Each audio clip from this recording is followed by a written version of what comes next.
Hi everyone, Ramya here.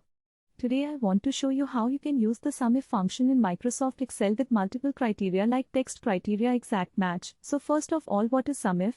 The SUMIF formula is a powerful tool that allows you to sum values in a range based on a specific criteria.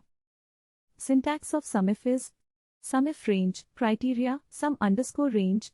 The SUMIF function has the following arguments. Range, this is the range of cells that we want to evaluate based on the criteria. Criteria, this is the condition that we want to apply to the range. Sum_range, this is the range of cells that we want to sum if the criteria are met. Let us consider a few examples to understand SUMIF. The following table contains the item sales for a particular region of an organization. We want to sum the pen sales of the organization. The steps to sum the pen sales are listed as follows. Enter the formula shown in the video.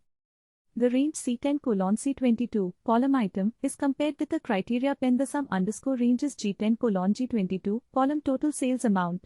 Press the enter key and the output appears for the total sales amount for pen. The SUMIF formula is a simple and powerful tool that can save your time and effort when working with large set of data. I hope you found this video helpful. Do subscribe.